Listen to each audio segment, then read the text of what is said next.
Assalamualaikum warahmatullahi wabarakatuh.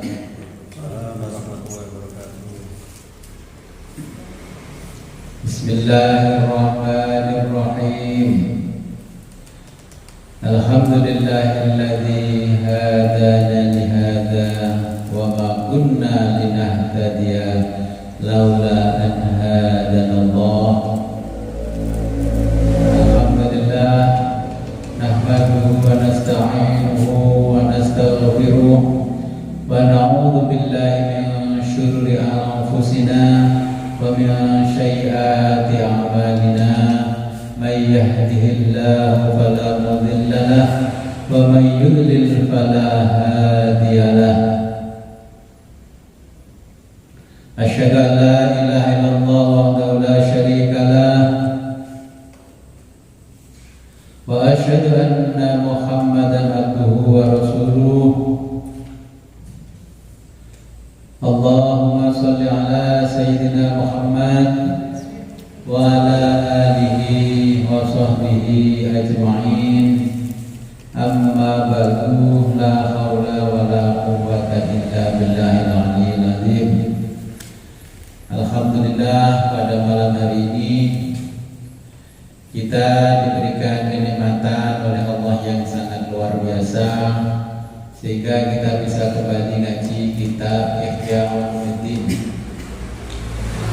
Sebelum kita mulai pengajian ini, marilah kita berkirim Fatihah kepada junjungan kita baginda Nabi Muhammad SAW dan kepada muallif kitab Ihya Ulumuddin supaya kita diberikan pemahaman yang luar biasa oleh Allah Subhanahu wa taala. Ridhollahi taala wa billahi taala wa li syafaati Rasulillah sayyidina Muhammad sallallahu alaihi wasallam wa ala alihi wa al-Fatihah.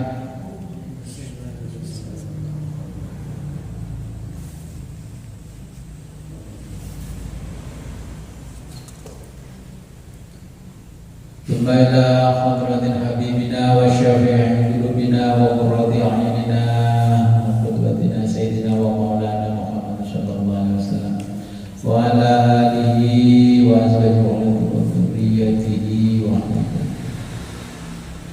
wa jami'i ashabihi kiram. Al-Fatihah.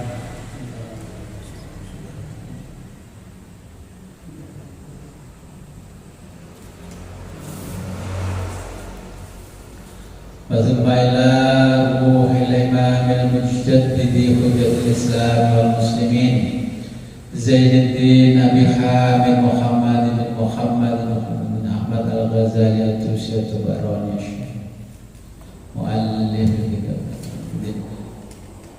رحمه الله تعالى ونفعنا به وبعلومه بالدارين ولوالديه ولمشايخه. الفاتحة. Iyyaka na'budu wa iyyaka nasta'in.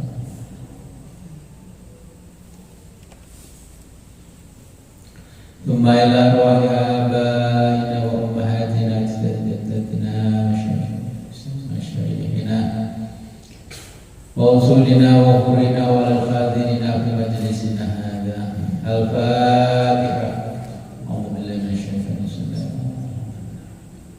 Iyyaka na'budu wa iyyaka nasta'in. Sampai 46 bisyawahidil aqliyah ini.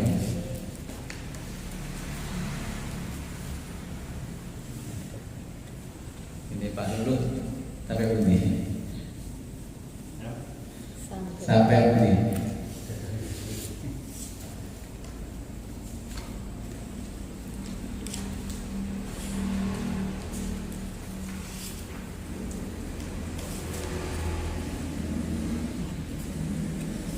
Kalau ulangi karena di 1, 2, 3 hadis.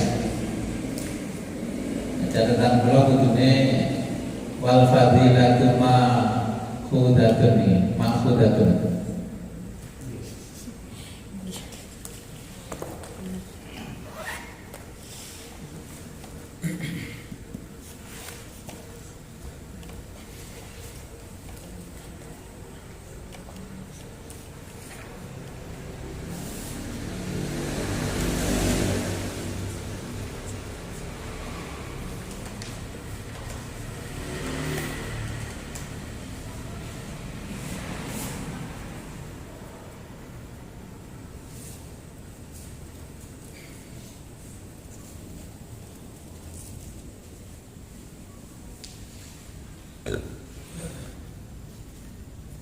Mbah Lulu napa?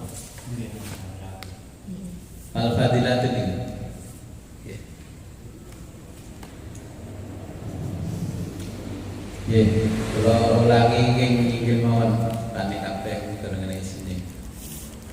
Videone memang salah lek videone nggih payahe wal fadilatun.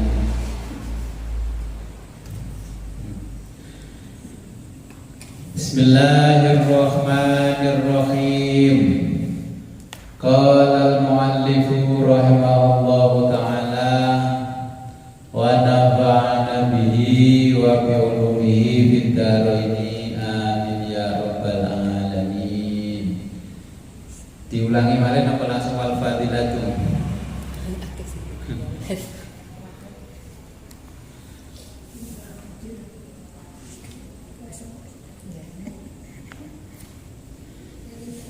Jadi kalau lagi kawan, fi syawahidil aqliyati, fi tentang asyawahidi dalil-dalil al-aqliyati rasional.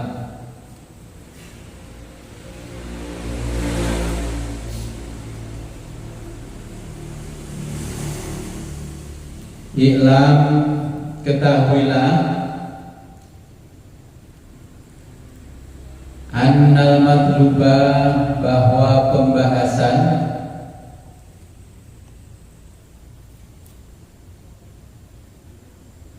min hadzal babi, min dari hadzal babi, bab ini,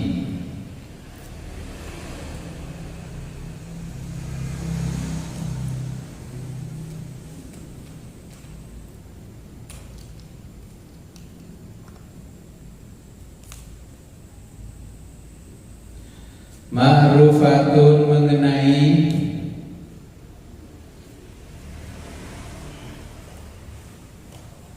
fadilatil ilmi, kelebihan atau keutamaan al ilmu, al ilmi ilmu,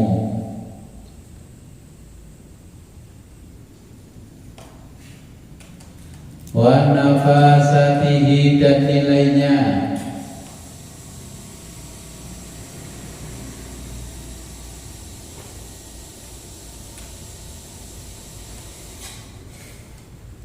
wa malam, dan selama belum,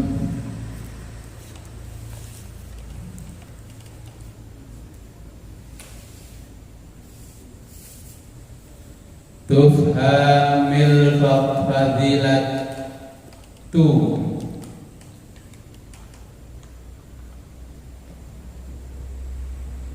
ini redaksinya enten kali ngelek kuning berarti tapak kamu Babul fadilati, fadilatan. Ya, belum aja sing ingin sing kuning menyesuaikan. Tufhamil fadilati, fadilatu.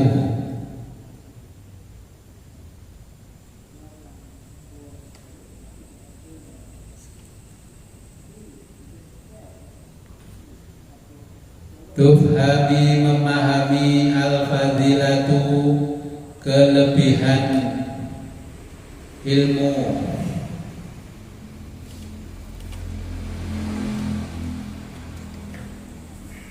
fi nafsiha, dalam arti sesungguhnya,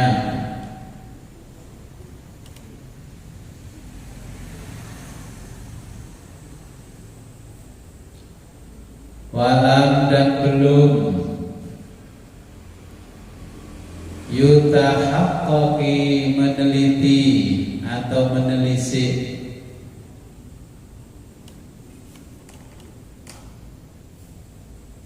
al-muradu, secara lebih, minha, dari tujuannya,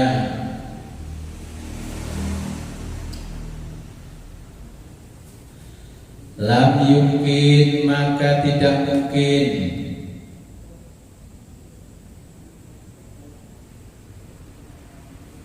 ayu ulama, mengetahui, wujuduha, yang kuning antang lama ya. Ayo lama mengetahui atau tak lama, yang kuning tak lama kan. Wujuduha, kuning wujuduha adanya kelebihan itu.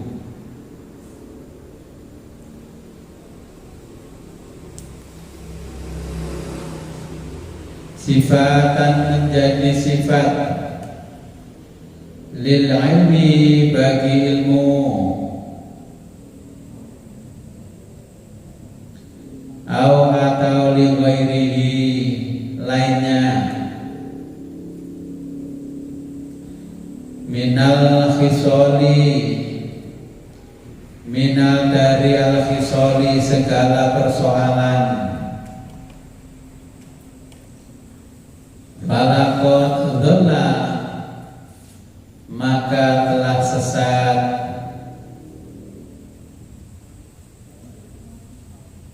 anit thoriqi dari jalan, man orang tomi'a ingin ayyarifa mengetahui anna Zaidan bahwa Zaid hakimun seorang filosof,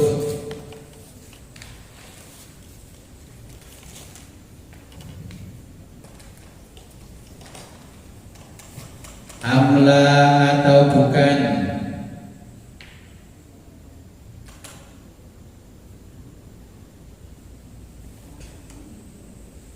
wa huwa ba'du sedangkan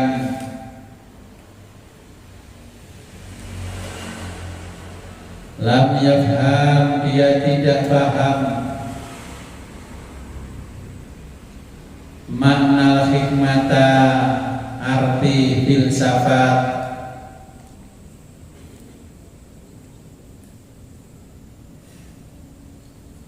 wa haqiqataha dan hakikat kajiannya,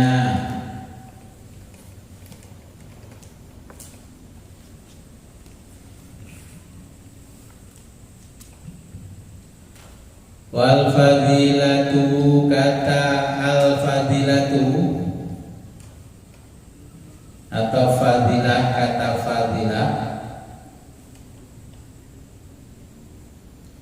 ma'khudatun berasal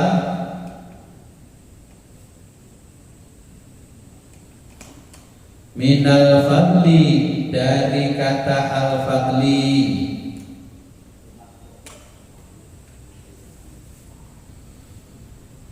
wahwa yaitu az-ziyadatu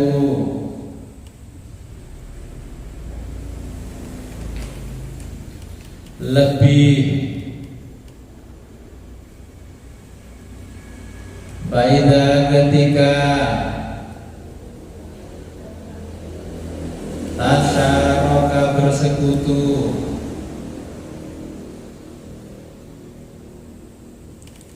syai'ani dua benda,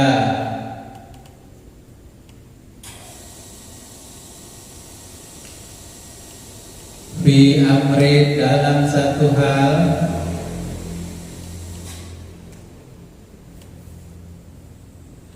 waktu so dispesialkan,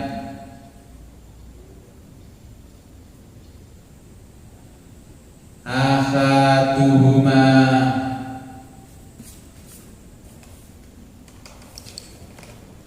salah satu dari kedua,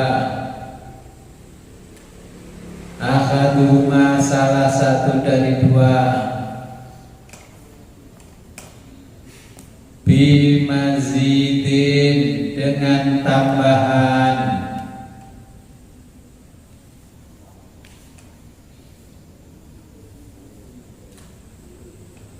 yuqalu dikatakan, fadhalahu kelebihannya,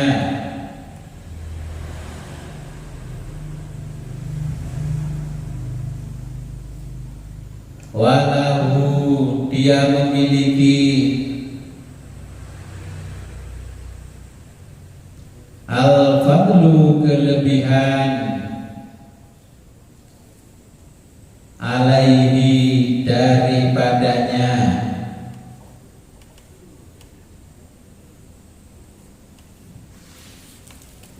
mahuma manakala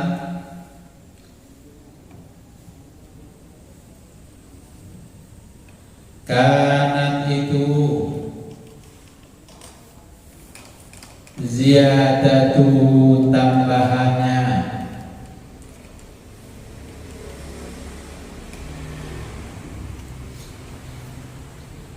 fima mengenai bima wa mengenai yang menjadi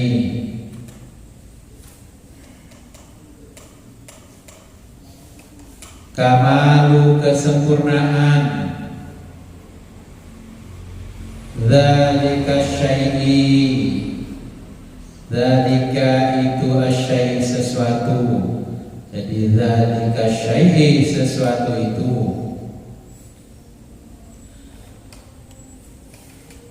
kama sebagaimana yuqalu dikatakan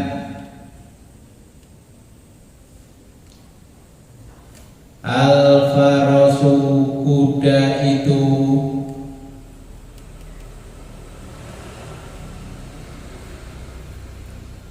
afdalu lebih utama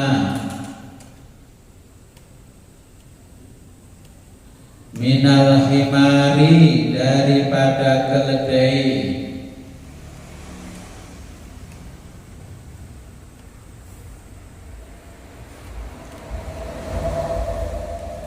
bimakna dengan arti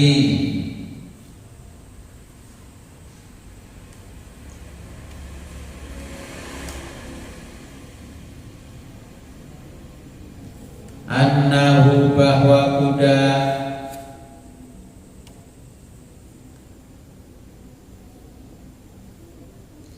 yusyarikuhu bersekutu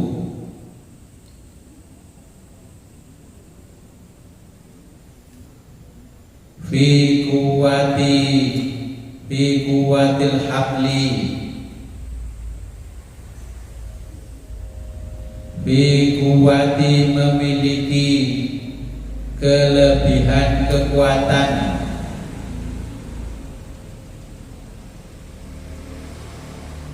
al-hamli mengangkut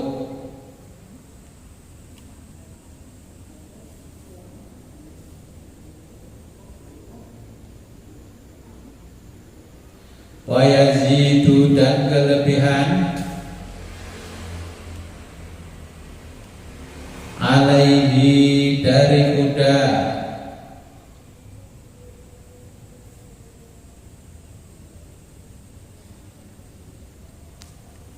bikuwati kuat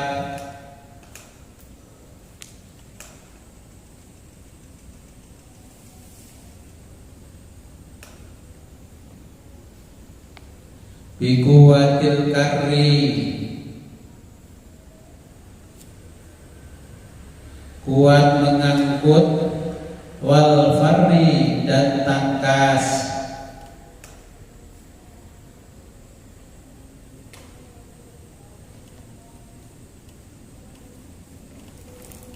wasyiddatil abwi wasyiddati dan kencang al-adwi lari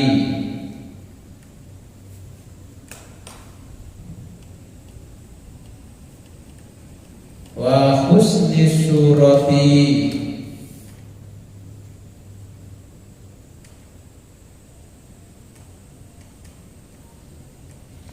wa husni dan bagus as-surati bentuknya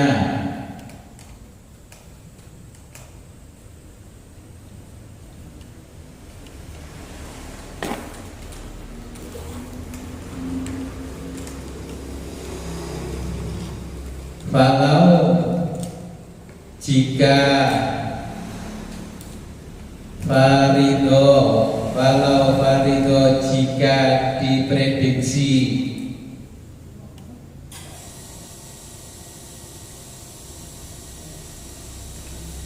himarun keledai,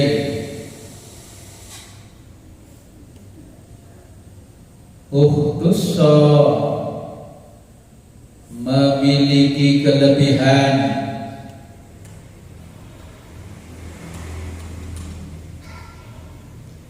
bisalatin daging, zaidatin tubuh,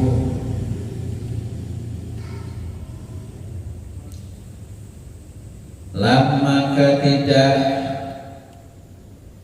yukol dikatakan innahu itu adalah afdhalu kelebihan,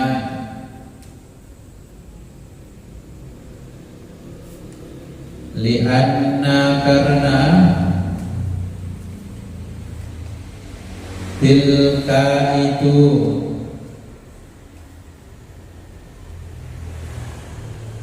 ziyadatun tambah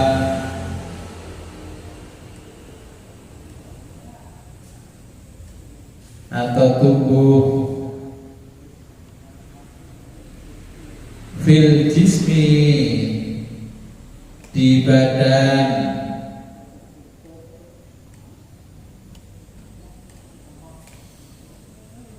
wa nuqsanun dan kekurangan fil makna dalam arti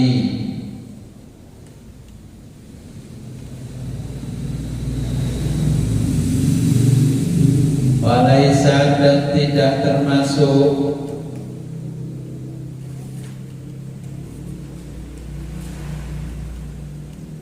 minal kamali dari kesempurnaan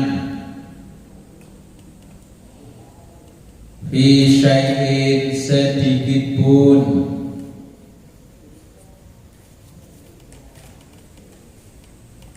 wal hayawanu dan hewan itu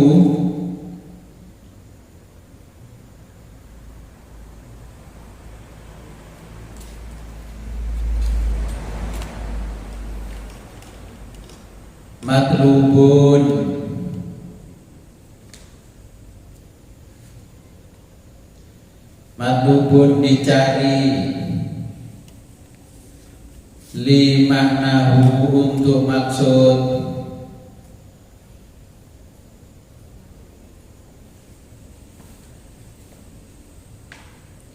atau matlubun dibahas, boleh dibahas. Ini maksudnya dibahas li maknahu maknanya.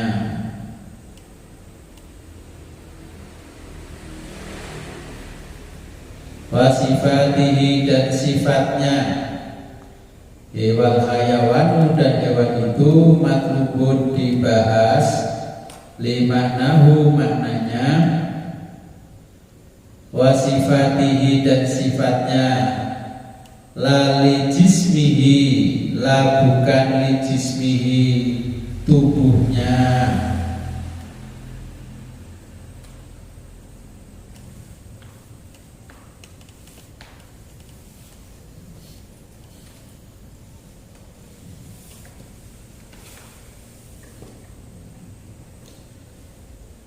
Kalau terakhir lihat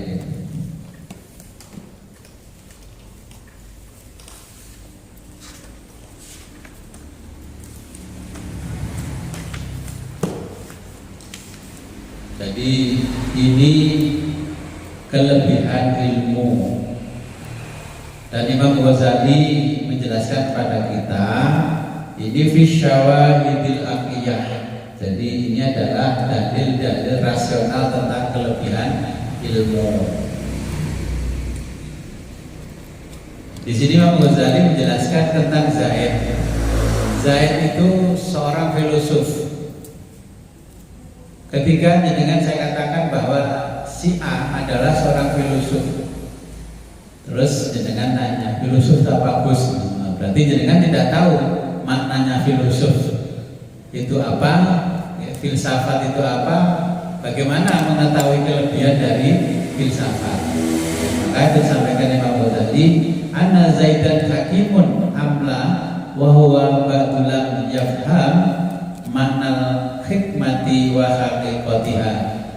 Filsafat saja tidak tahu, bagaimana bisa memahami kajian-kajian yang ada di dalam filsafat. Maka orang yang mempelajari filsafat dan ahli di dalam filsafat itu namanya filosof, ya, bahasa Arabnya al-hukama, ya, ahli hikmah.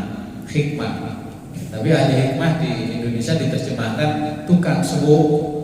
Ya, kalau nanti lihat di medsos, ya, di YouTube itu ahli hikmah tukang suwuk. Jadi ahli hikmah itu adalah seorang filosof.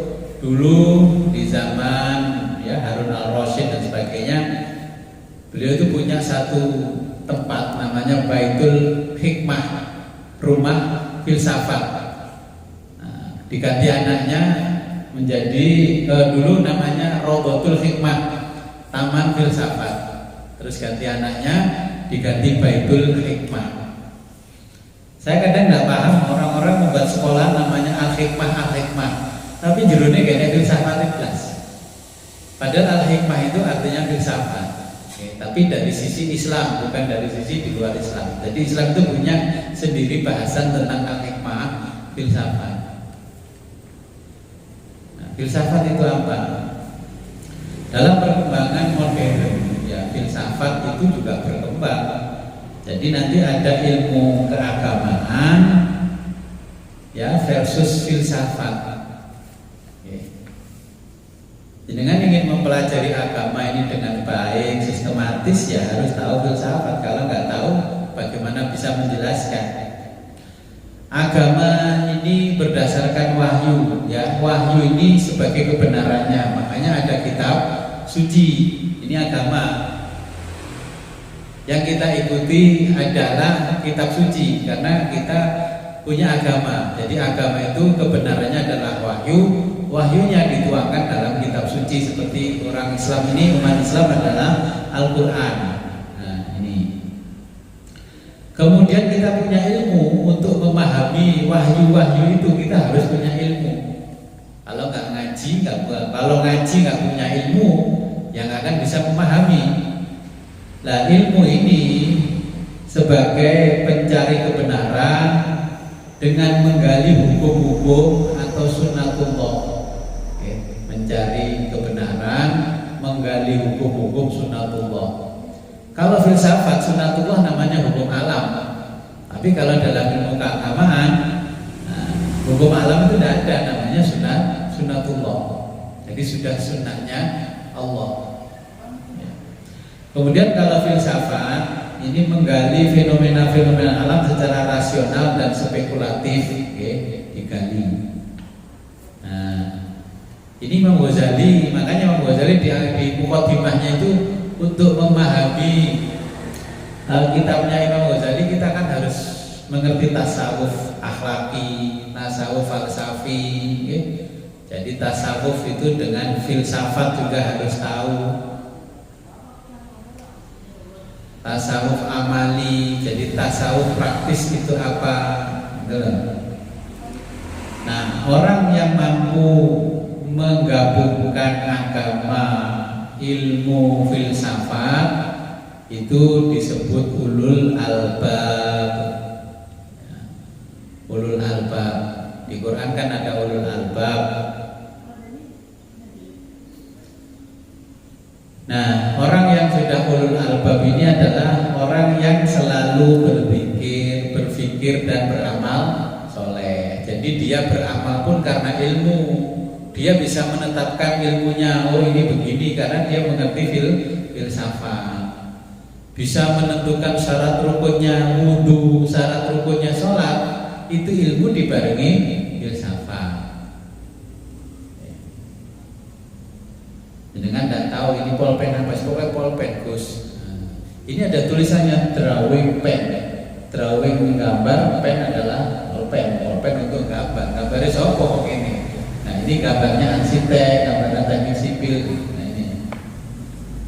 Nah.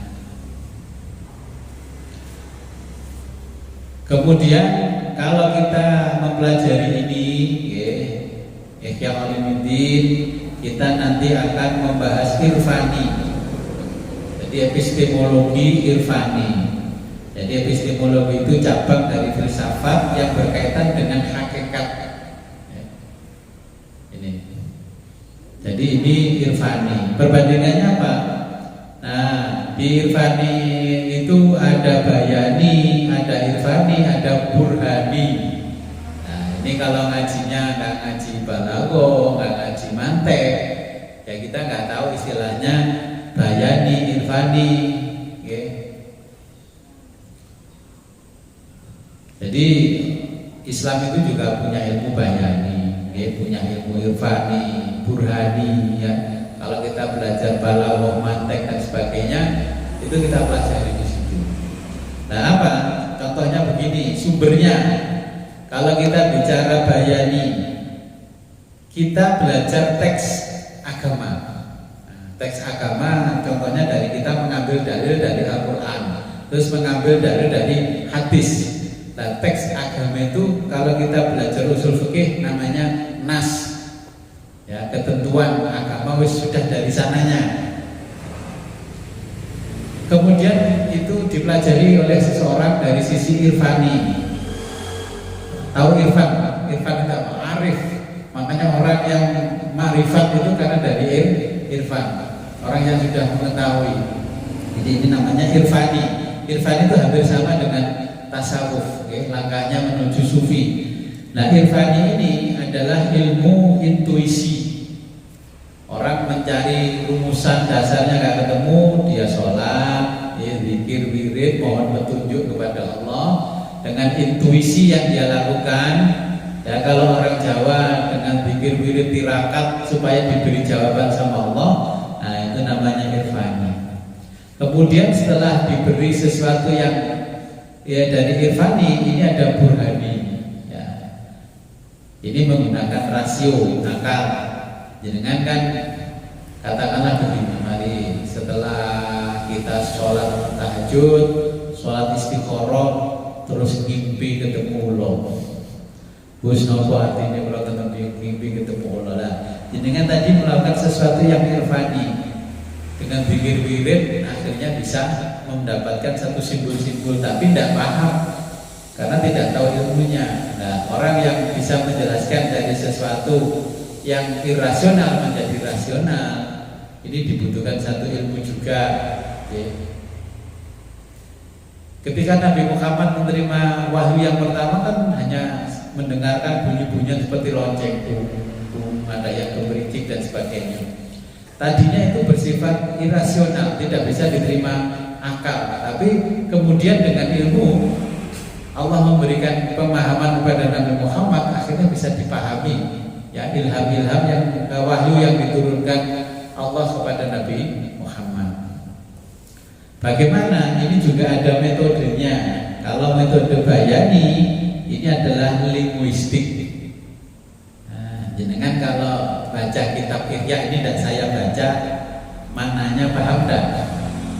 Ya nggak paham, karena ini dibutuhkan linguistik. Ya. Jadi kalau kita belajar di kitab agama namanya Dilalah Al-Lughawiyah, ya, bahasa kita, bahasanya ya ilmu pengetahuan namanya linguistik. Kemudian kalau kita lihat dari sisi irfani, ini psikognostik. Ya. Kemudian dari burhani namanya logik, ya, logika, masuk akal. Contohnya saja puasa. Dengan mendapatkan wahyu dari Allah melalui Nabi Muhammad, puasa Ramadan.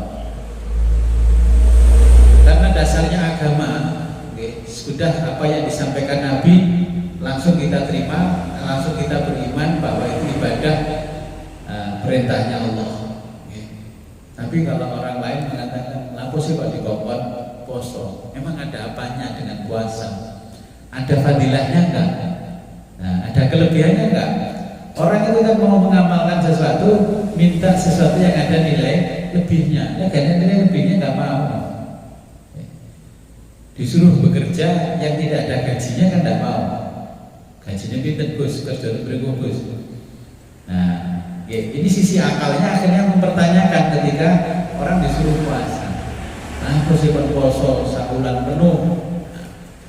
Kenapa kita disuruh sholat 1 hari 5 kali? Ini dari Burhani itu muncul di dalam otak kita itu kan lapo. Kenapa?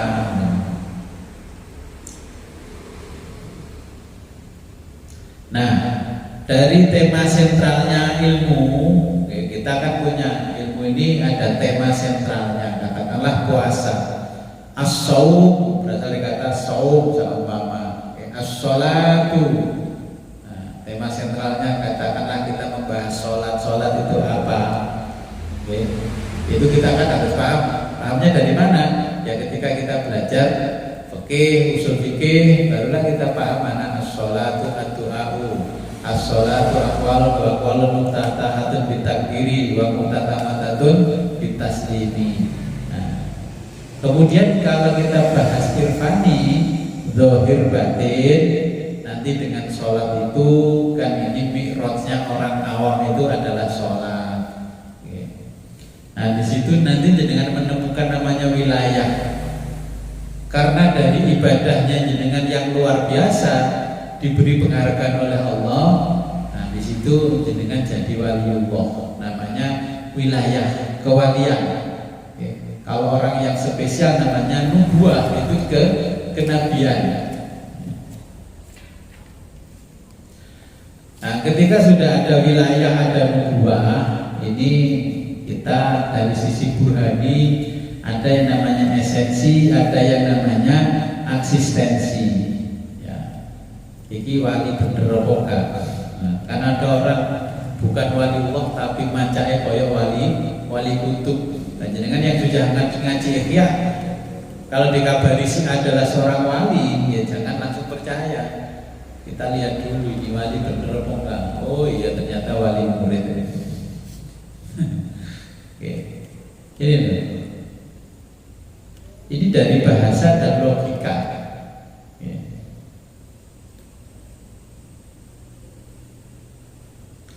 Kira-kira ini sudah jenengan kenal belum dalam kehidupan?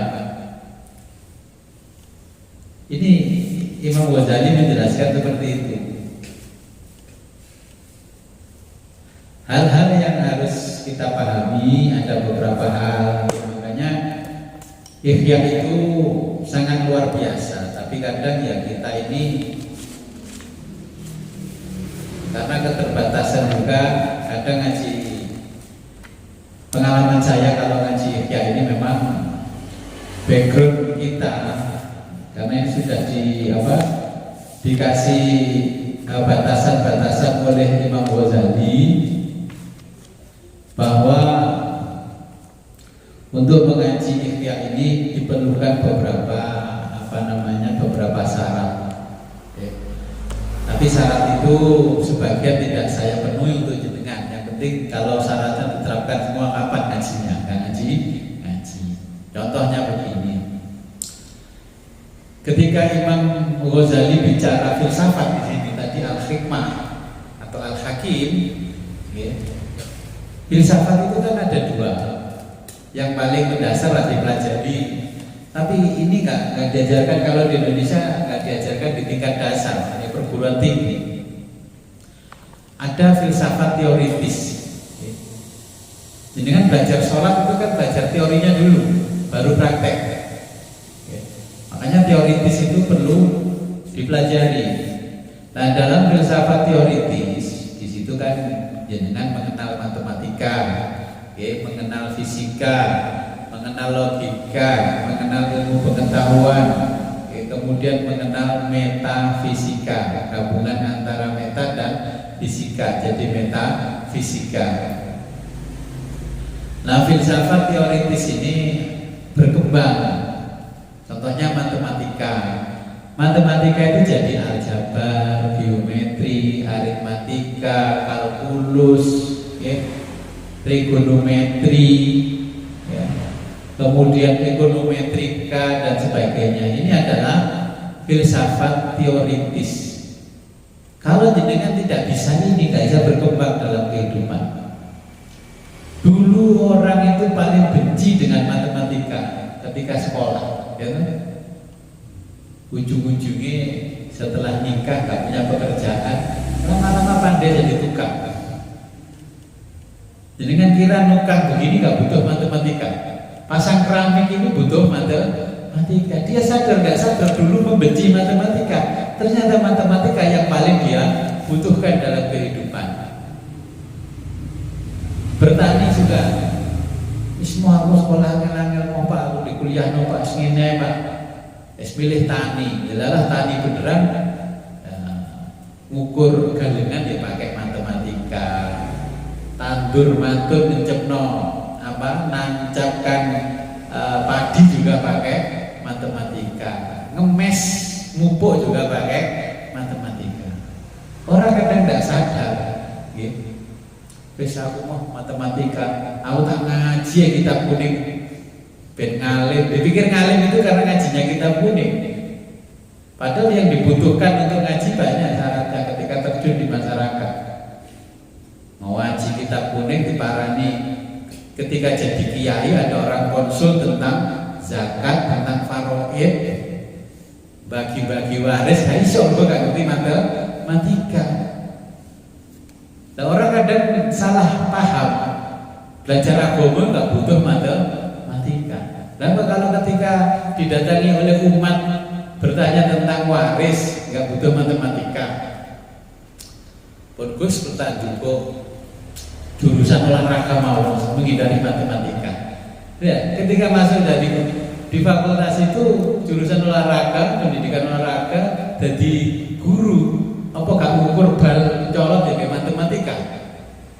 Nendang bola ketinggiannya apa nggak pakai matematika? Ketika mengajarkan pada muridnya olahraga harus begini, pemasangan begini, kalorinya sudah begini, ya kan matematika. Nah, ini banyak orang yang meninggalkan pokok-pokok ajaran dalam kehidupannya dia, tapi ujungnya dia butuh. Pada waktu dulu ngemoi matematika saya butuh. Tanya bahwa dulu aku seneng matematika. Bahwa tadi kami itu bahwa dino ngurusi matematika ya. Sekarang paling tidak jadi PPS lah, ya, tukang ngurus pemilu, kok gak ngitung matematika. Itu dulu yang paling dia benci.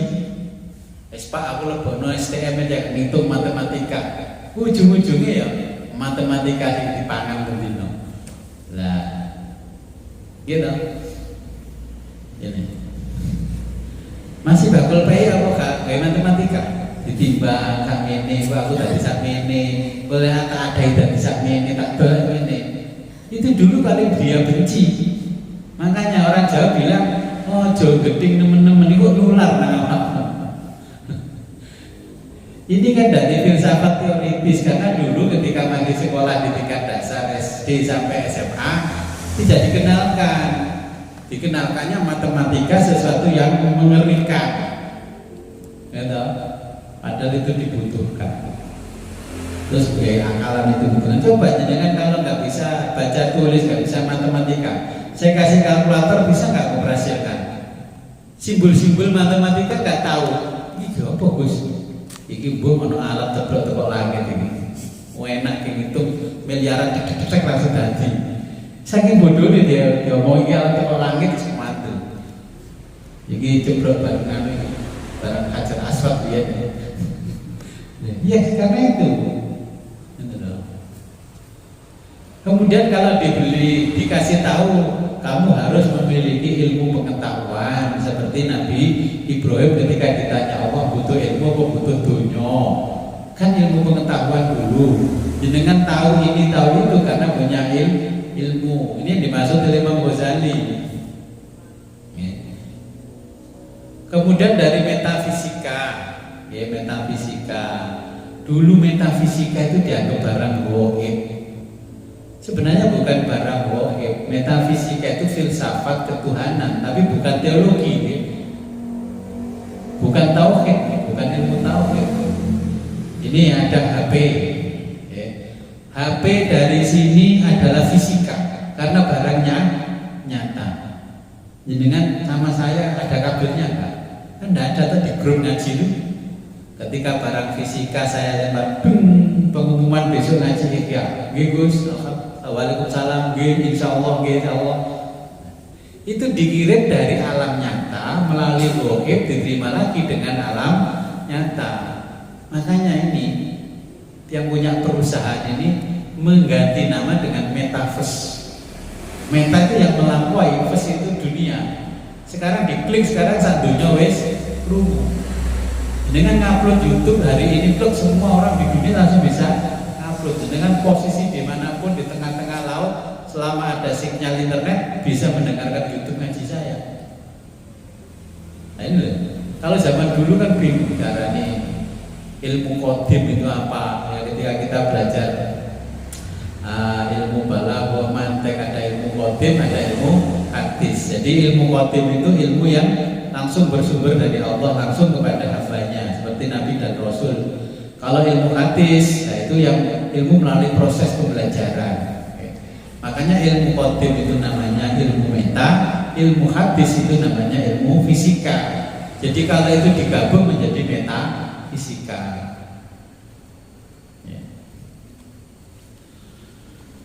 Nah, kemudian metafisika ini berkembang menjadi biologi, ya, berkembang menjadi kedokteran, anatomi dan sebagainya.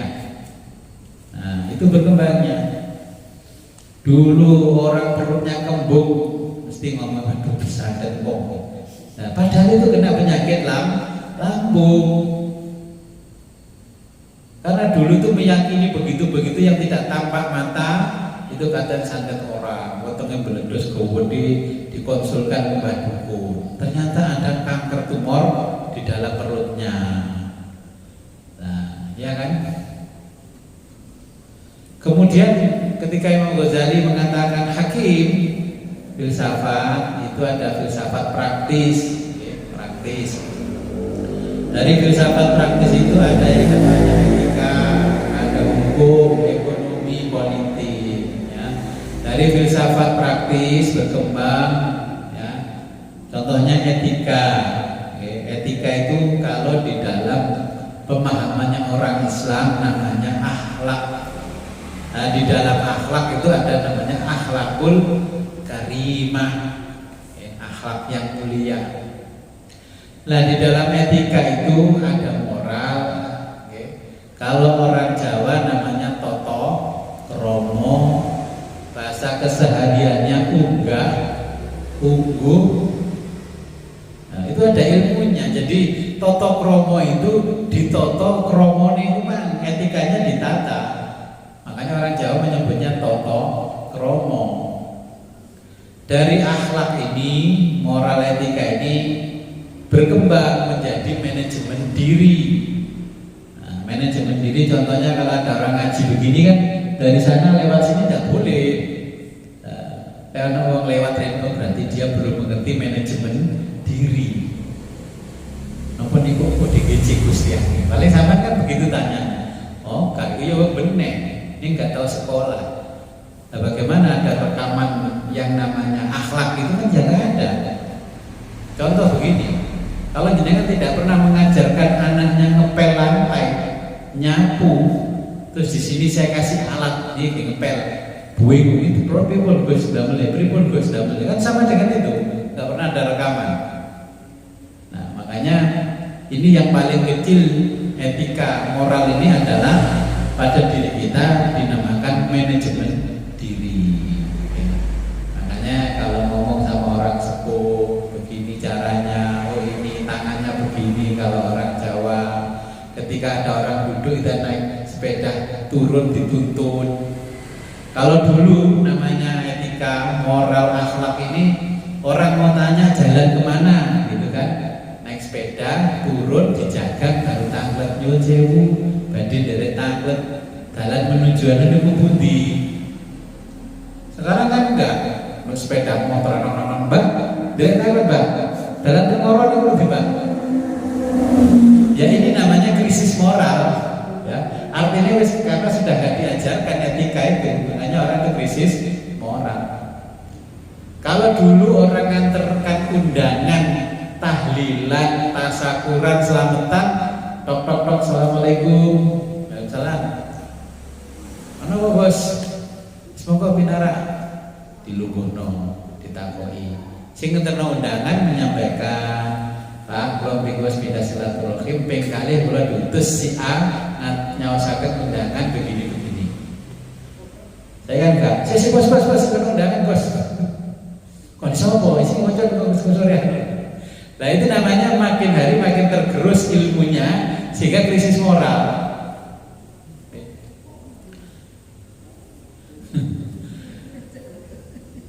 Kedua, setelah kita memahami dari etika ini, ya manajemen diri berarti manajemen keluarga, cerminan keluarga.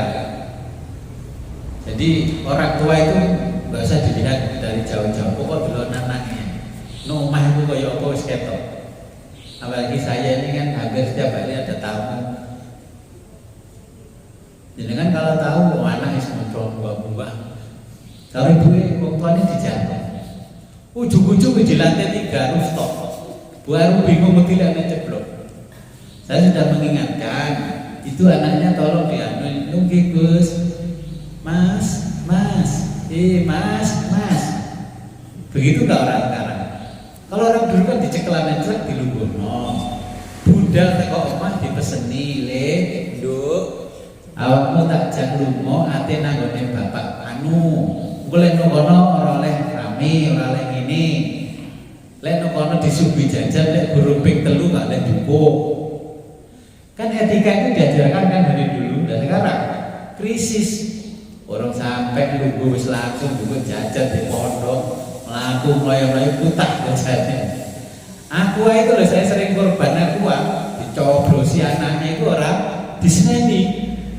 Jadi kita bicara tasawuf akhlaki, kita tasawuf yang namanya ini apa ini tisu, korban tisu itu hal biasa saya nggak mangkel, saya keluarga sampai nggak usah mangkel karena orang tua itu tidak mengerti manajemen diri dan tidak bisa mengamalkan manajemen keluarga, ya kan? Jadi kan mau ditamoni arek aku sadus dicoblosi wong tuane menenge mangkel kan? Mobil digaris-garis dengan batu sampai menengahe wong tuane menenge jenengan mangkel kan? Makanya saya nanti baru mengingat orang-orang di Jakarta tahun 90 saya berada di Jakarta itu gini. Wong sugih kok mesti duwe ruangan khusus wong tamu sing sugih, tamu sing marah-marah. Dulu sudon saya. Ternyata anak wong ini iki didekek kono mergo apa? Wong ini iki mesti kelintisan nyekeli sing guci, marmer sing guci tepok Cina dan sebagainya pecah larang regane. Saya ini ya mobil ya ada yang naik-naik ke kap ya, orang tuanya menengah itu gimana? Ya saya bilang ya itulah karena krisis moral.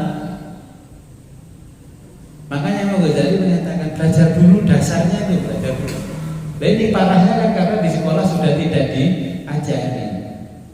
Setelah krisis, setelah manajemen keluarga, barulah kita bicara manajemen sosial. Ya, jenengan jadi ketua RT, kepala dusun, lurah dan sebagainya kan harus memahami manajemen sosial. Sehingga kalau sudah paham boleh ngadepi wong koyo ini, nah inilah. Barulah itu namanya harmoni. Harmoni itu bagian dari filsafat. Apa harmoni? Ya sakinah. Itu di dalam Quran sakinah. Dari sakinah berubah menjadi mawaddah, berkembang jadi rahmah. Tidak mungkin dapat mawaddah kalau tidak sakinah. Wong urip iku rumah tangga, kalau nggak kecukupan yang namanya belanja, wis ngamukan, jadi gak iso sakinah. Bagaimana muncul mawaddah, cinta? Gak bisa. Kalau nggak sakinah, nggak mawaddah, nggak mungkin muncul rahmah, kasih sayang. Kasih sayangnya wis rabi ku ben sampai tuwek kakek ninen. Kalau orang Jawa kan gitu filsafatnya. Nah, gitu. Kira-kira apa yang dimaksud Imam Ghazali saya jelaskan dari sisi filsafatnya dengan paham. Imam Ghazali luar biasa ya. Cuman kita kalau ngaji kitabnya Imam Ghazali maka paham filsafat ya rada ngeluh. Bahasan filsafatnya panjang sekali. Cuman saya ini kan garis besarnya ya katakanlah tasawuf, sufi. Mungkin ada pertanyaan?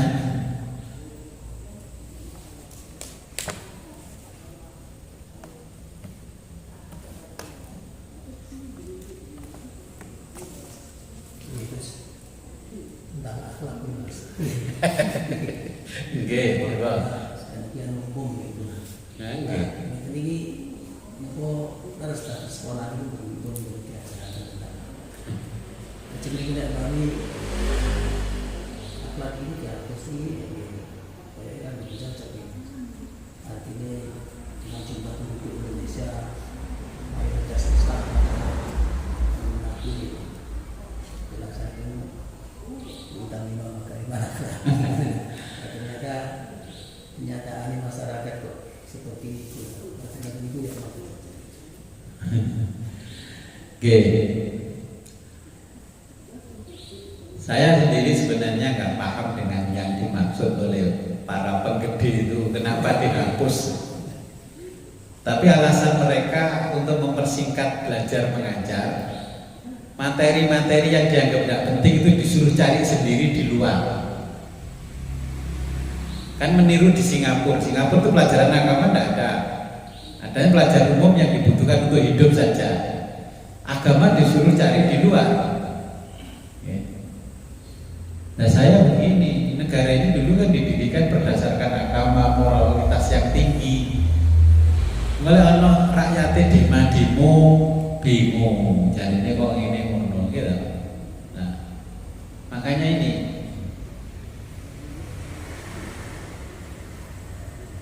seharusnya memang kalau kita belajar sejarah jatuhnya kekhilafahan dinasti masa lalu itu ya karena krisisnya moral.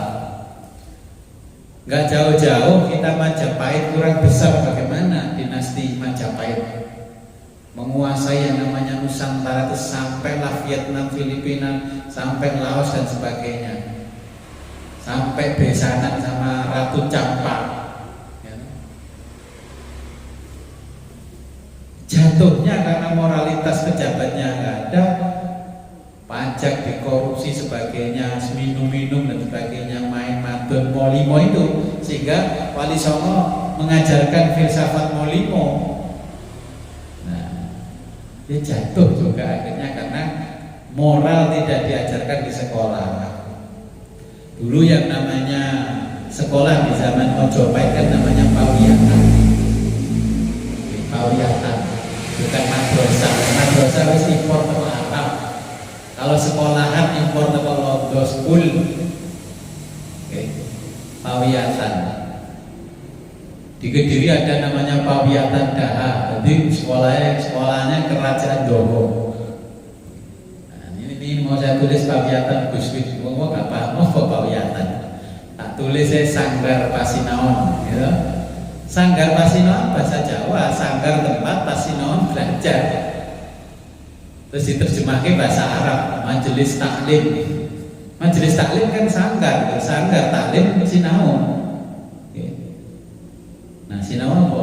Sinau ilmu agama.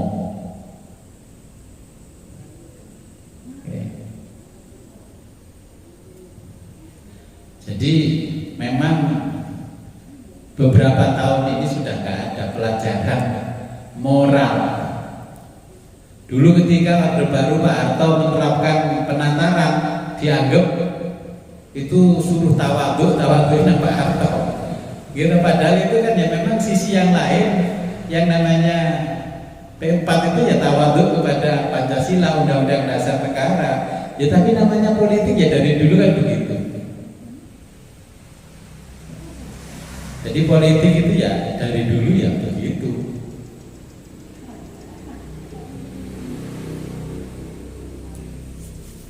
Makanya ya sekarang krisis moral, mulai anak-anak nyeluk bayi, lakon tidak tiba, ya kan? Sekarang anak SMP ngerokok di depan gurunya sudah tidak malu. Kalau saya dulu SMA itu kelas 3 ngerokok di depan guru itu masih malu. Sekarang enggak. Sekarang anak SMP kelas 2 ya di rumah ini, loh kok serokokan? Mungkin beneran bos. Ya kemarin juga gini, ada ponan Pak Mahali C SMP sana ya wis rokokan, pun bos tenomah be bapak wis biasa.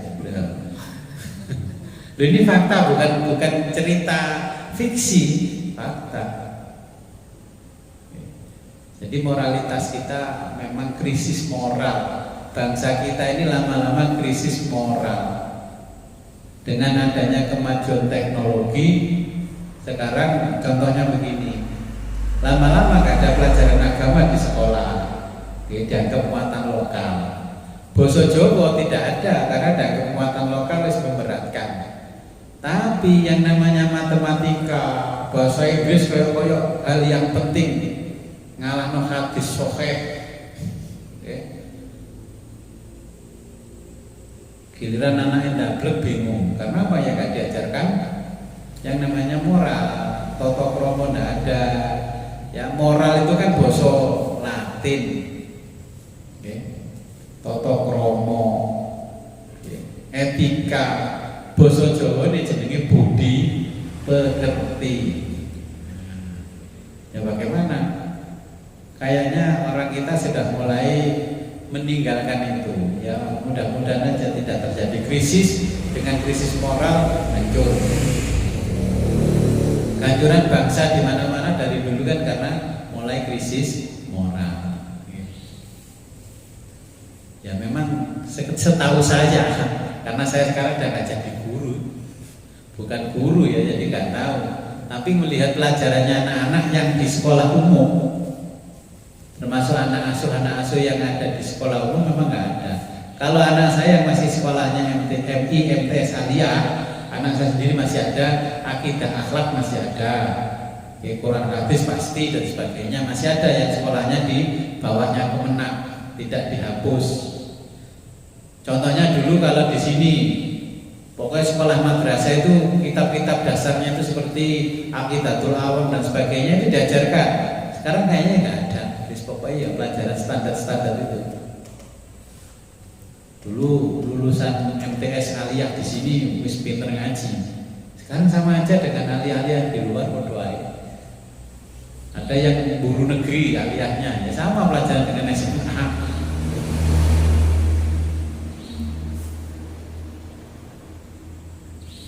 Jadi dalil rasional yang disampaikan oleh Imam Ghazali. Memang ilmu sebelum melanjutkan ini oleh Imam Ghazali, kita disuruh memahami dua hal, filsafat secara teoritis, filsafat secara praktis. Contohnya, jenengan kalau nggak ngerti filsafat teoritis sama praktis, jenengan di PHK. Gus, saya di PHK, saya usaha apa ya Gus? Nah, ketika saya memberikan konsul-konsul kepada orang-orang yang di PHK, orang yang tidak paham ilmu metafisika, nggak paham fisika, nggak paham, dipikir saya kan tukang suku. Karena ahli hikmah di sini sudah bergeser makna tukang suku. Sudah sampai begini, saya mau jual roti Gus, mau jual ini. Lah sampean ngelmune roti duwe dereng Gus. Terus sing kula jeneng sing sampean dodol apa kula dodol peyek Gus. Wis iso ngelmune peyek. Dereng Gus. Lalu bagaimana saya bisa memberikan penjelasan ke jenengan? Produk yang mau dilakoni itu enggak tahu. Bagaimana mau bicara fadilahnya peyek dengan fadilahnya kerupuk, utamaan peyek dan utamaan kerupuk. Maka tadi disebutkan sama-sama binatangnya antara khimar dengan kuda. Kalau kuda nilai punya kelebihan di antara binatang karena dia sudah bisa berlari cepat, juga bisa membawa barang, mengangkut barang dengan lari cepat. Kalau himar kan cuma bisa mengangkut barang tapi tidak bisa lari cepat. Kambing, kuda, antara sapi, ya antara kerbau, ya sama, semuanya ada fadilah. Lah kita bicara fadilah, kata Imam Ghazali, kalau tidak tahu makna fadilah, bagaimana bisa memahami yang dimaksud dengan fadilah? Makna keutamaan tidak paham, bagaimana kita memahami keutamaan yang ada di dalam yang kita maksud? Fadilah dalam bahasa Arab, bahasa Indonesia kan kelebihan, punya nilai lebih. Si A disebut ranking 1 karena punya nilai lebih di antara teman-temannya yang ada di kelas, makanya dia punya nilai lebih. Nah, itulah namanya fadilah. Besi dengan perak ini harganya mahal mana?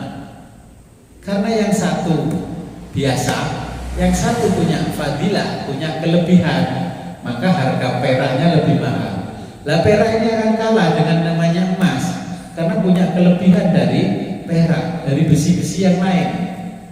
Ada batu kali, ada batu laut dan sebagainya. Ini juga ada batu yang lebih mahal, namanya intan. Ada lagi batu yang di atasnya itu lebih mahal lagi, namanya berlian. Padahal itu ya sama-sama batu. Kalau berlian itu batu ya, yang terpendam di tanah, lamanya 1 miliar tahun barulah dia bisa menjadi batu mulia, namanya berlian. Makanya harga berlian itu mahal. Dulu yang tahu berlian pertama siapa? Ya Nabi dan Rasul. Dikasih tahu malaikat bahwa di tanaman yang ini ada berlian sama Nabi Sulaiman. Akhirnya makanya dulu raja-raja itu di depan sini mahkotanya pasti ada berliannya. Berlian itu nggak perlu disuuk. Berlian itu wis auranya karomahnya sudah keluar tanpa disuuk. Nah, makanya ada berlian, ada batu-batuan yang lain. Berlian jika dibagi-bagi ada berlian yang putih, ada berlian merah, ada berlian yang kuning. Ini di sini dipasang di mahkotanya karena ini punya nilai lebih. Akhirnya kan jadi simbol. Nah, sampai hari ini pun ibu-ibu kalau pakai perhiasan terus emasnya yang bagus, kadarnya ada berliannya titik-titik, dipaksa dipakai ke pasar gini kan, kelap gitu kan. Dan berlian palsu kena cahaya nggak kelap itu kelebihannya. Itu berlianan. Orang pakai berlian tapi kalau nggak asli ya kayak kelap, kelip, namanya imitasi. Nah itu loh, punya kelebihannya sendiri. Makanya ini namanya fadilah. Kita nggak akan bisa memahami fadilah, kelebihan kalau kita sendiri tidak paham makna kelebihan itu apa. Jadi az-ziyadatun tadi dijelaskan az-ziyadatun. Jadi ziyadatun artinya mempunyai kelebihan di antara yang lain.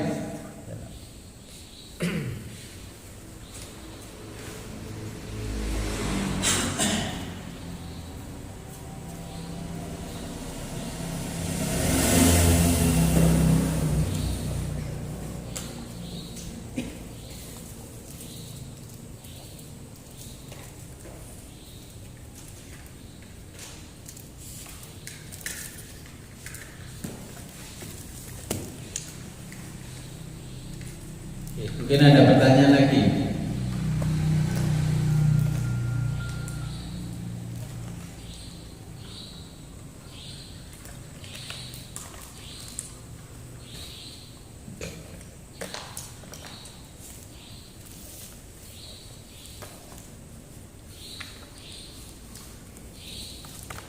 Jadi ulama-ulama kita nyusun yang namanya fikih, usul fikih itu semuanya ya sama dengan filsafat.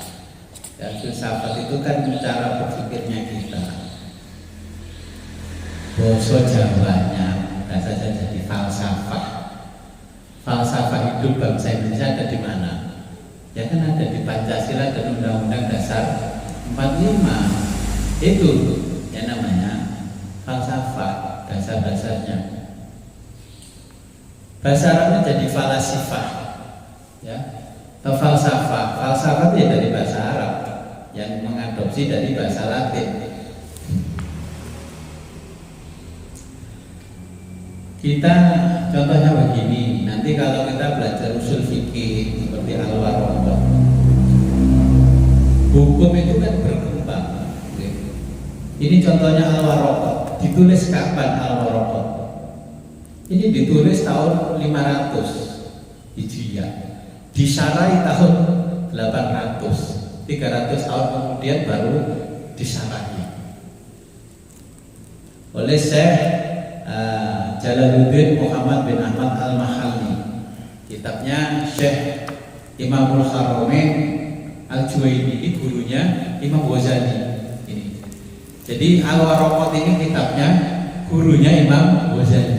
Ini yang membimbing Imam Ghazali. Nah, hukum itu kan berkembang pesat. Lah agama itu kan berdasarkan dogma. Ya. Pokoknya les ini ya sini. Kadang-kadang kalau secara agama orang kan nggak berani mengembangkan. Masuk kau oleh ya, kan ini masuk kau oleh ya. Nah, ini makanya contoh begini contoh. Kalau kita bicara fikih, fikih itu kan isinya hukum, hukum kan harus berkembang, harus berkembang. Gak boleh berhenti di situ, karena dunia ini berkembang pesat. Tetapi kita akan tetap dasarnya mengikuti ulama-ulama yang terdahulu supaya tidak melenceng dari dasar-dasarnya. Tapi ketika kita mengembangkan satu permasalahan itu dari sisi fikih dan usul fikih, kemudian orang mendogma begini, memangnya kue karo Imam Syafi'i pinter di, gitu? Wes ora usah ngomong Imam Syafi'i, kue ambek kiai-kiai pinter di.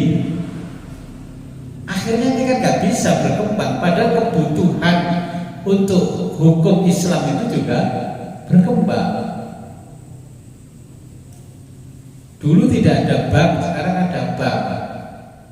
Dulu tidak ada internet, sekarang ada internet. Dulu tidak ada pesawat, sekarang ada pesawat. Dulu orang naik haji, mbah saya naik kapal laut 6 bulan PP baru nyampe. Sekarang nang Mekah 9 jam sampai. Gitu? Kan butuh perkembangan.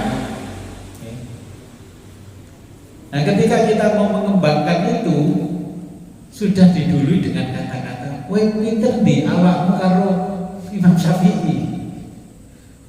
Kita mau mentafsirkan Quran dengan sudut pandang yang berbeda juga takut, karena ketika mentafsirkan sudah dikasih rambu-rambu. Boleh nafsirno karo akalmu dhewe, kowe padha karo tuku tiket mlebu rokok.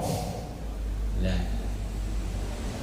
ini kan, makanya kadang-kadang ini nggak bisa berkembang. Padahal peradaban berkembang sangat cepat. Contoh, dulu yang disebut kitab suci ya Quran yang ditulis dengan kertas ini, ya, mushaf kertas. Nah sekarang di setiap HP-nya orang ini yang muslim, bumi ngaji, ngaji mesti ada aplikasi Quran. Nah, terus perkembangan fikihnya kan begini sama fikih. Quran yang berbentuk ini mushaf kertas dengan Quran berbentuk digital sama nggak hukumnya Qurannya? Kalau ini sama-sama dianggap Al-Quran, berarti kalau pegang HP ini dalam kondisi kita junub kan tidak boleh, gitu. Nah, kalau ini disebut bukan Quran, nyatanya kena dibuka ya persis Quran. Nah ini kan fikih. Nah makanya NU untuk kemarin buka satu hal baru namanya fikih peradaban. Peradaban itu harus berubah. Kalau sekarang itu enggak, TV, penyiar-penyiar TV itu nggak perlu bawa remote, mau baca berita berikutnya tangannya tinggal begini aja langsung tuh naik sendiri, monitornya melaku tinggal sendiri. Jadi kan pikir kalau dulu pembaca berita kan membaca bawa lembaran, ya kan? Kalau lihat dulu berita-berita di TVRI, belum ada TV-TV yang swasta itu banyak berita lembaran sampai kayak apal gini kan. Sekarang enggak. Jadi di depan itu sudah ada monitor besar. Jadi pembaca berita kayak mau apal apa? Dia membaca teks yang di depan itu layar, tinggal gini aja, tinggal gini sudah naik. Maka Makanya gayanya kan sambil begini tangannya, itu sudah naik gitu karena butuh. Nah itu peradaban. Itu kalau ada Qurannya disebut apa? Nah terus saya punya HP yang satu itu hadis semua dari situ, Bukhari, Muslim, Nasa'i dan sebagainya, Abu Dawud, Turmudi, semua ada. Terus tiba-tiba HP-nya disak kantor depan dengan lanang. Terus cedek ganduli, terus kira-kira dosa ora?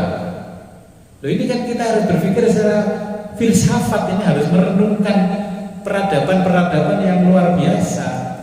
Dulu santri masih luar biasa, kelas saya ke atas itu bawa buku pelajaran itu ya dari rumah ke sekolah itu kayak ini dodo, ya sambil berjalan kan ditenteng-tenteng gini. Lah nah sekarang tas itu wow nih sore bokong. Itu ya ada Qur'annya, ada hadisnya. Terus bagaimana menghukum itu? Oke, ini loh dibutuhkan seperti itu. Kata Imam Ghazali, kowe lek gak ngerti filsafat, gak ngerti iki kacau. Iya kan? Makanya ngaji Ihya itu harus ngaji filsafat. Ngaji filsafat ya butuh mendengarkan sedikit-sedikit begini. Contoh begini, hukum itu dari dulu kan sifatnya netral. Hukum itu sifatnya netral. Tapi sifat kenetralan hukum itu tidak dapat menjamin bahwa yang menang di pengadilan itu yang benar. Yang kalah di pengadilan, dia tidak bisa menjamin dia adalah yang salah. Hukumnya itu bersifat netral, fakta pun juga bersifat netral. Nih kita belajar usul fikih nanti kalau sampai babnya kita bisa seperti itu. Ini bicara filsafat kalau sudah seperti itu. Karena sebenarnya hukum ini adalah seni berinterpretasi. Bagaimana menafsirkan.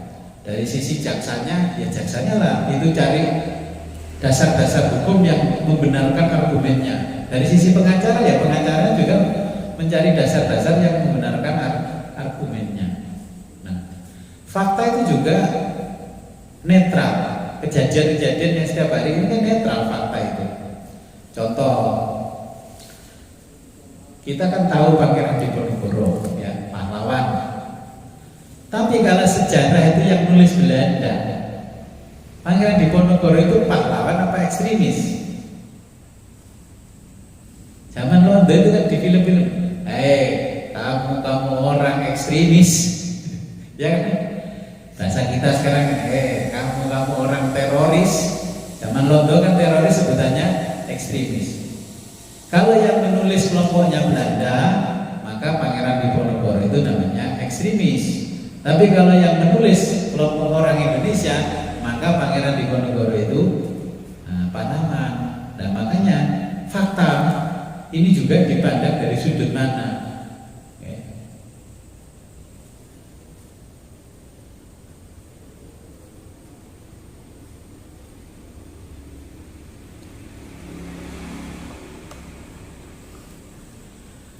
Nah kemudian di dalam kehidupan sehari-hari, yaitu ada istilah kalau di dalam ilmu hukum dan filsafat itu ada namanya mala inse.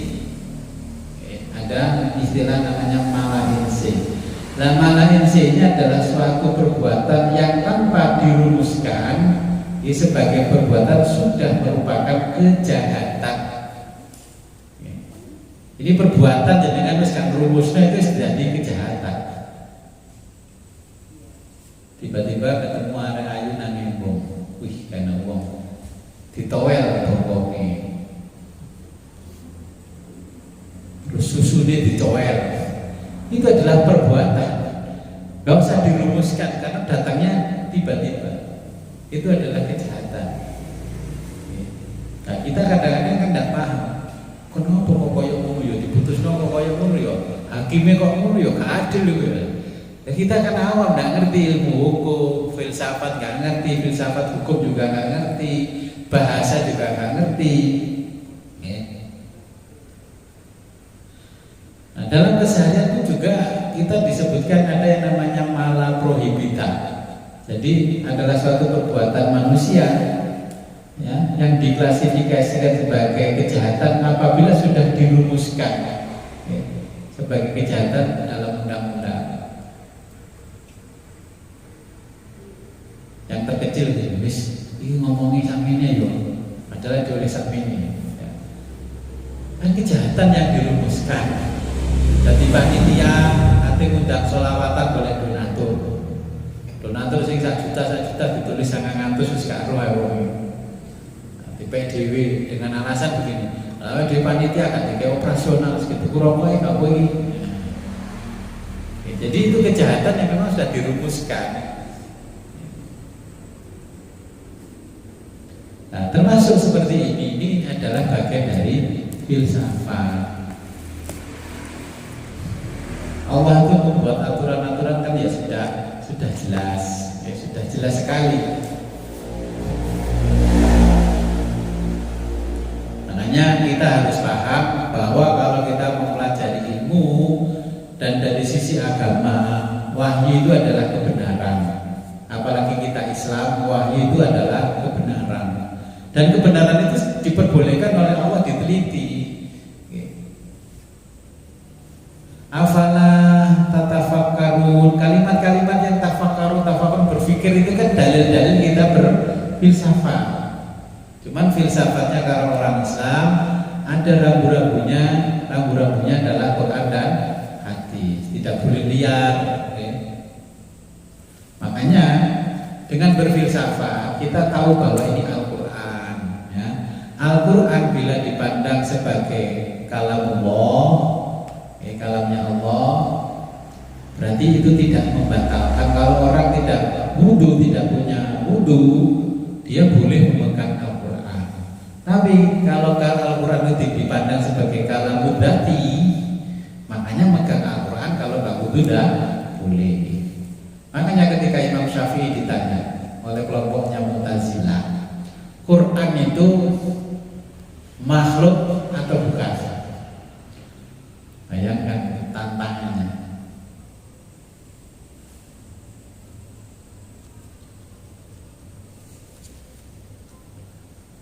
Ketika kita mengatakan makhluk, pasti dibunuh. Makanya sekarang kita bertanya, ini Quran makhluk atau bukan? Makanya Quran diklasifikasikan dua, adalah sebagai kalamullah, juga sebagai kalamul dzati.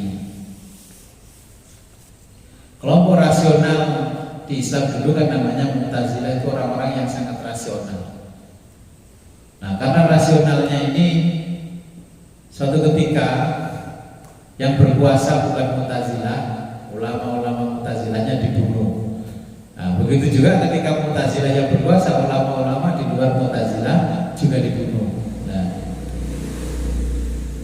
kalau kita tidak berfilsafat, contohnya begini, orang kalau membunuh dengan atas nama agama itu tetap dianggap mulia. Kita berbeda paham saja. Kalau membunuh dengan atas nama agama pasti dianggap mulia, karena secara mayoritas orang sudah bilang dia sesat. Nah, akhirnya membunuh dengan atas nama agama itu masih dianggap mulia.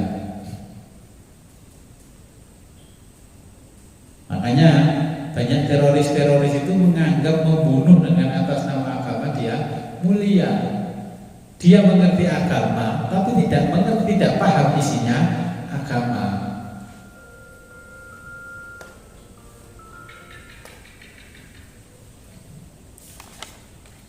Nah, inilah dalil-dalil rasional tentang ilmu.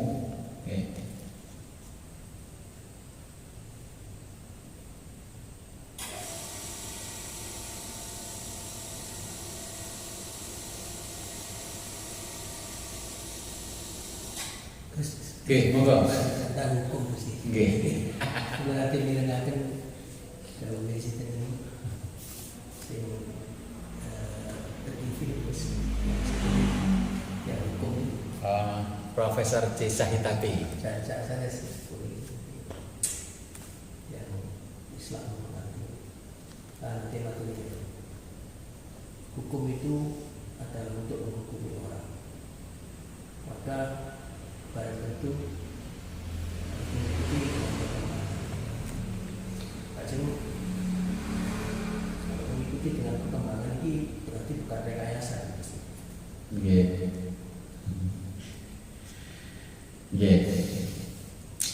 Contoh di fikih bab istinja cewek. Bab cewek bahwa semua fikih ini masih mengatakan dengan batu, dengan 3 wajah batu. Bagaimana sekarang cewek pakai shower? Nah, ini kan berkembang. Kita sangat membutuhkan pandangan-pandangan hukum yang sangat modern dan berkembang terus, sehingga memang hukum ini diperlukan untuk manusia. Perkembangan manusia juga harus diikuti oleh perkembangan hukum. Dulu yang dikatakan mencuri ketika kita mengambil hak orang secara langsung, kan mencuri, mlebu omahe wong ka izin ya mencuri juga barangnya. Sekarang mencuri itu nggak perlu datangi rumah orang. Kalau saya bisa mengambil rekening jenengan dari jarak jauh, dari Amerika bisa pindah rekening lain. Nah, masuk menurut kan dihukumi mencuri, dan itu kan harus ada hukum baru, Undang-Undang Kejahatan ITE. Nah, kejahatan elektronika dan ITE, Undang-Undang Elektronika. Dulu yang namanya beli barang dan barang namanya barter. Kan butuh apa le? Aku butuh jagung, beras, duitku telo.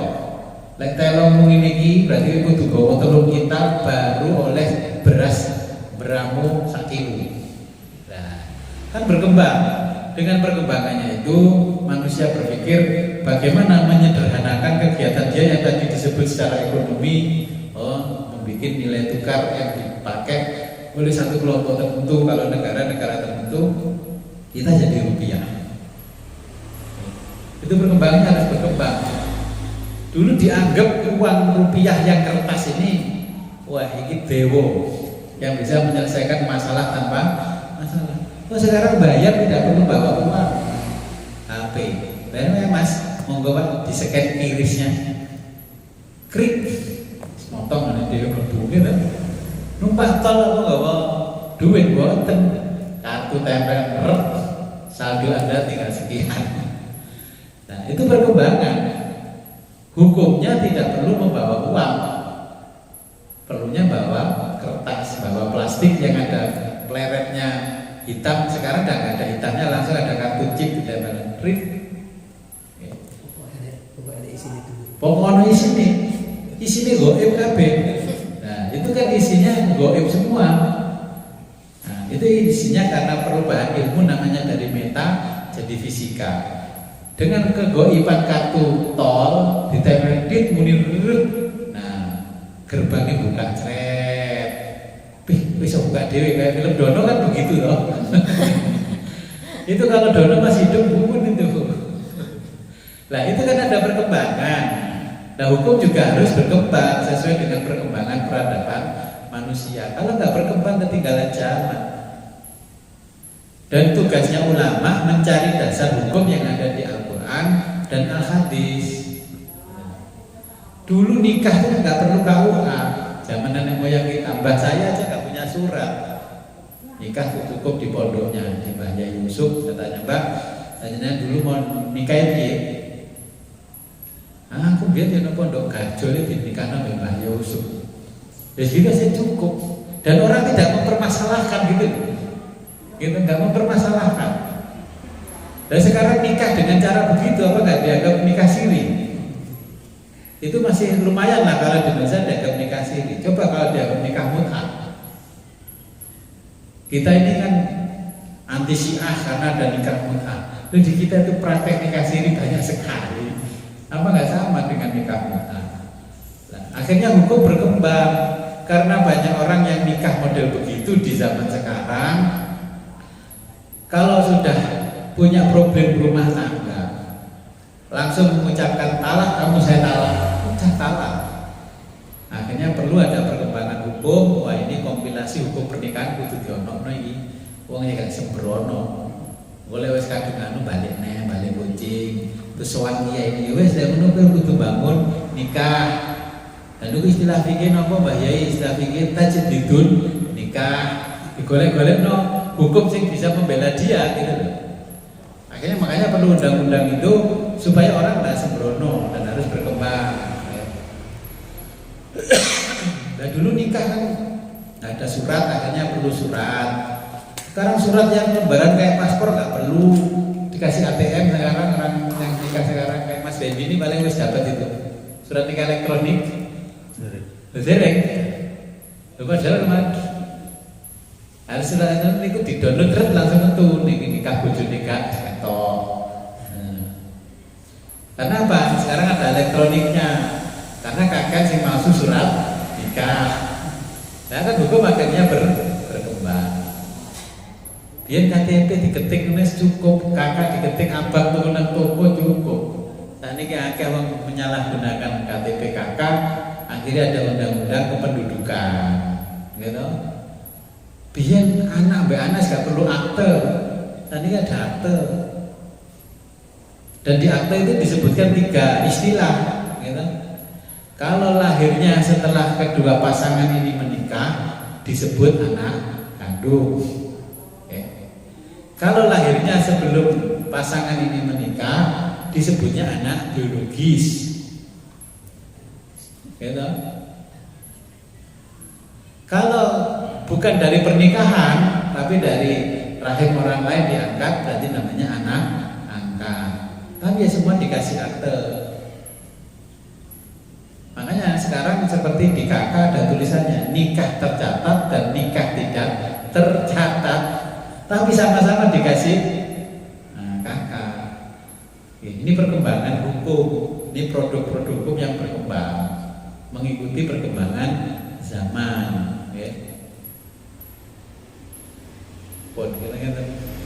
Ini dalil rasional tentang ilmu. Bahwa dalil rasional tidak sesederhana dengan bayangkan wocoy. Imam Ghazali butuh 25 tahun nulis kitab sampai sempurna di Korono, terus balik sana ditulisnya di Korono sampai ke Damaskus itu.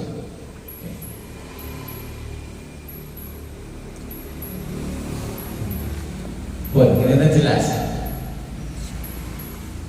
Jadi itu kurang lebihnya gambaran-gambarannya tentang dalil rasionalnya ilmu, kelebihan ilmu. Ini saya buka konstruksi berpikir bagaimana yang dimaksud oleh Imam Ghazali. Contohnya dulu butuh uang, sekarang nggak butuh uang. Saya bayar SPP-nya anak aja sudah nggak butuh data. Transfer Bank Jatim, kirim ke gurune. Pak, matur nuwun, ampun dibayar. Terus bukti dulu kwitansi beli di toko, ono matrene. Sekarang udah cukup screenshot dikirimkan. Terus kita sekarang di HP itu sudah ada laporan mutasinya, itu sudah di rekening orang. Kita bisa print sendiri, dikirim digitalnya. Sudah. Jadi akhirnya ada undang-undang ITE bahwa itu yang bersumber dari elektronik juga yang sah. Maka tulisannya berhasil gitu.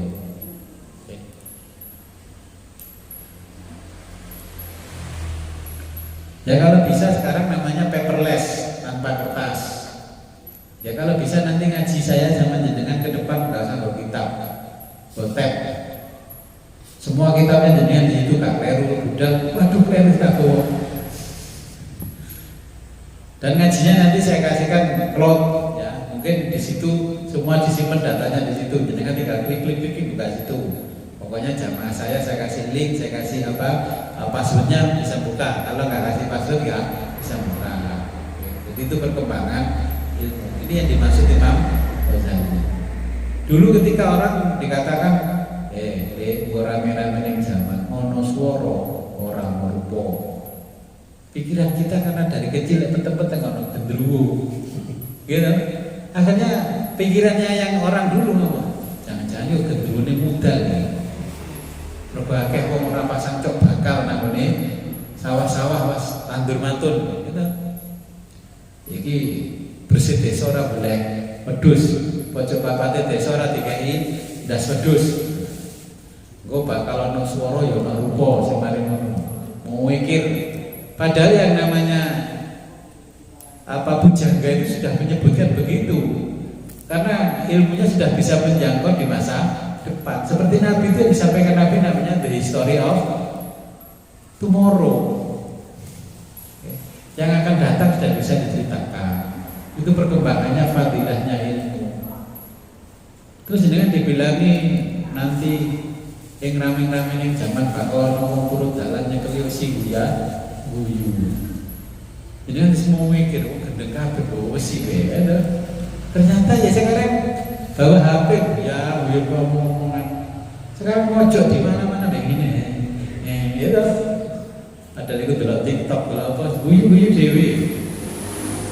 Nah, kemudian nenek moyang mengatakan engko ing rame-rame ning dalan bakal akeh rayap mesi saka dalan. Dengan apa memaknainya ilmu itu? Itu ilmu meta menjadi fisika ya.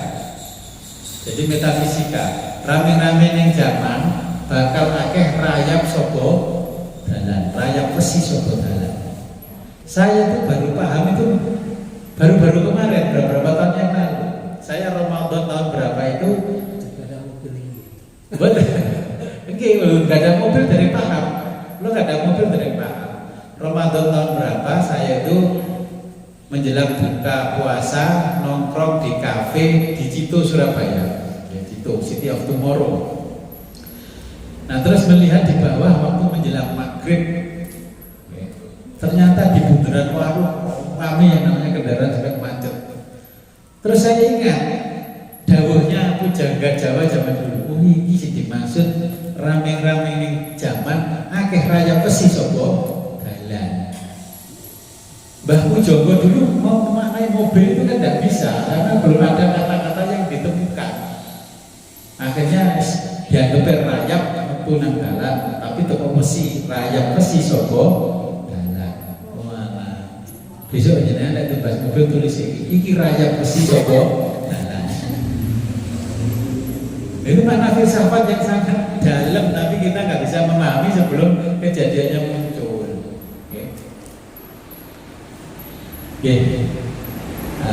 Untuk sementara pengajian ini sampai di sini fadilahnya dalil rasional tentang ilmu. Mudah-mudahan dengan bisa memahami bagaimana yang dimaksud oleh Imam Ghazali ini tentang Ihya Ulumuddin. Ternyata inilah filsafat yang dimaksud Imam Ghazali. Semoga apa yang kita pelajari malam ini membawa manfaat dan barokah kepada kita di dunia dan akhirat. Monggo kita berdoa mudah-mudahan ini. A'udzubillahi minasyaitonirrajim. Bismillahirrahmanirrahim. Allahumma shalli wa sallim wa barik ala sayyidina Muhammad wa ala ali sayyidina Muhammad wa ala alihi sahabati rasulillah ajmain. Allahumma arzuqna fahman nabiyyin wa hifdzal mursalin wa ilhamal malaikati mubarakatuh birahmatika ya arhamar rahimin. Wa sallallahu alaihi wa sallam Muhammadin wa ala alihi wasallam. Alhamdulillahirabbil alamin. Al-Fatihah.